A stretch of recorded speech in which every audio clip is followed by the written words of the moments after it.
बुद्ध भगवान एक गांव में उपदेश दे रहे थे। उन्होंने कहा कि हर किसी को धरती माता की तरह सहनशील तथा क्षमाशील होना चाहिए।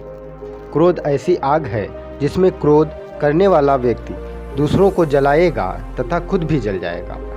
सभा में सभी शांत से बुद्ध की वाणी सुन रहे थे, लेकिन वहाँ स्वभाव से ही अति क्रोधी एक ऐसा व्यक्ति भी बैठा हुआ था जिसे ये सारी बातें बेतुकी लग रही थी। वह कुछ देर ये सब सुनता रहा, फिर अचानक ही आग बबूला होकर बोलने लगा, तुम पाखंडी हो, बड़ी बड़ी बातें करना यही तुम्हारा काम है। तुम लोगों को भ्रमित कर रहे हो। तुम्हारी ये बातें आज के समय में कोई मायने नहीं रखती। ऐसे कई कट वचनों को सुनकर भी बुद्ध शांत रहे। अपनी बातों से ना तो वह दुखी हुए, ना ही कोई प्रतिक्रिया की। यह देखकर वह व्यक्ति और भी क्रोधित हो गया और उसने बुद्ध के मुंह पर थूककर वहां से चला गया। अगले दिन जब उस व्यक्ति का क्रोध शांत हुआ तो उसे अपने बुरे व्यवहार के कारण पछतावे की आग में जलने लगा और वह उन्हें ढूंढते हुए उसी स्थान पर पहुंचा। पर बुद्ध वहां मिलते वह तो अपने शिष्य के साथ पास वाले एक अन्य गांव निकल चुके थे। व्यक्ति ने बुद्ध के बारे में लोगों से पूछा और ढूंढते ढूंढते जहां बुद्ध प्रवचन दे रहे थे वहां पहुंच गया। उन्हें देखते ही वह उनके चरणों में गिर पड़ा और बोला, मुझे क्षमा कर दीजिए प्रभु। बुद्ध ने पूछा, कौन हो भाई, तुम्हें क्या हुआ है, क्यों क्षमा मांग रहे हो? उसने कहा, क्या आप भूल गए, मैं वही हूँ जिसने कल आपके साथ बहुत बुरा व्यवहार किया था।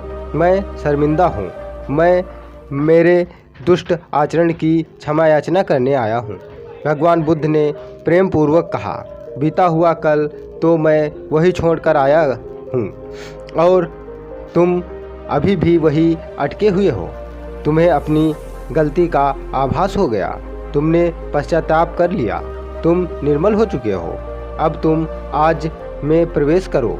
बुरी बातें तथा बुरी घटनाएं याद करते रहने से वर्तमान और भविष्य दोनों बिगड़ते जाते हैं। बीते हुए कल के कारण आज को मत बिगाड़ो। उसी व्यक्ति का सारा बोझ उतर गया। उसने भगवान बुद्ध के चरणों में पकड़कर क्रोध त्याग का तथा क्षमाशीलता का संकल्प लिया।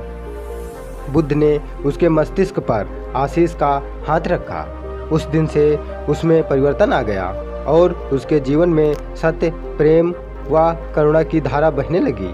मित्रों, बहुत बार हम भूत में की गई किसी गलती के बारे में सोचकर बार बार दुखी होते हैं और खुद को कोसते हैं। हमें ऐसा कभी नहीं करना चाहिए।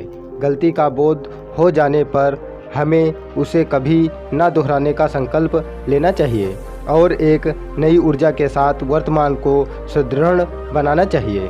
नमस्कार दोस्तों, आप लोगों को ये कहानी कैसी लगी मुझे नीचे कमेंट बॉक्स में कमेंट करके ज़रूर बताएं।